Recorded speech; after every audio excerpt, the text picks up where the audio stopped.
Alors justement, pour en revenir à Mohamed Merah, il était enterré hier à Toulouse, après que les autorités algériennes aient refusé qu'il le soit dans son pays d'origine, l'Algérie, invoquant des risques d'insécurité. Quel est votre avis?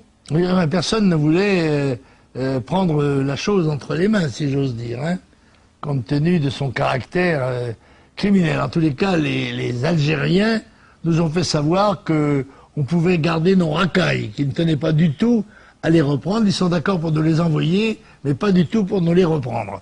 Et on a tout de même fini, c'est je crois M. Cohen, le maire de Toulouse, a quand même accepté, a fini par accepter d'enterrer Merah quelque part dans le cimetière musulman, dit-on, d'un cimetière de Toulouse, d'une ville d'à côté. Bref, cela a déclenché, semble-t-il, une série d'opérations, car quoi qu'on dise, c'est quand même bien ce scandale criminel épouvantable qui a déclenché les opérations de police dans les milieux que dénonçait Marine Le Pen, du fondamentalisme musulman.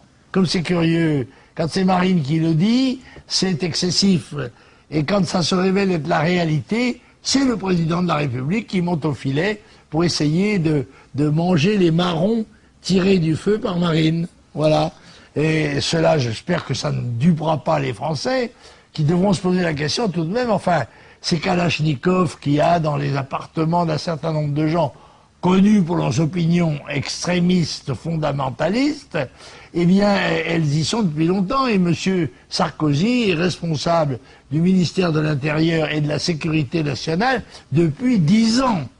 Alors, on s'aperçoit d'une chose, c'est que toutes les politiques positives n'ont pas été prises n'ont pas été suivies pendant 10 ans, mais que là, à 3 semaines des élections, monsieur Sarkozy, qui va d'un bout à l'autre de la France pour se montrer à la télévision, essaye de prouver et de démontrer qu'il a une attention particulière pour la sécurité.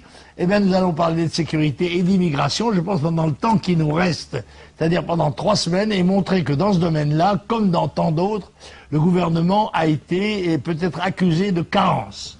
D'ailleurs, à ce propos, pour en revenir rapidement à l'histoire Mohamed Merah, son père, ancien détenu pour trafic de drogue, actuellement résidente en Algérie, a décidé de porter plainte contre les policiers du raid, invoquant l'assassinat de son fils. Ah, c'est probablement ce genre de gens qu'on appelle des chances pour la France, n'est-ce pas? Le papa, voleur, trafiquant de drogue, le fils, assassin, multi-assassin, etc. Bon, bref, je crois que les faits démontrent la justesse des analyses et des avertissements que nous ne cessons de donner in deserto.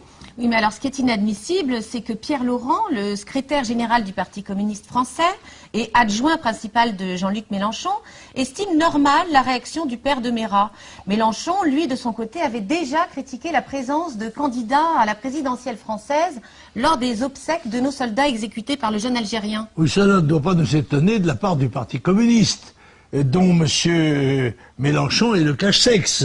Il est bien évident que les communistes ont toujours été les alliés des ennemis de la France, et par conséquent, quand il y en a un, il est bien évident qu'ils bénéficient de leur part de toutes les indulgences et de toutes les sympathies.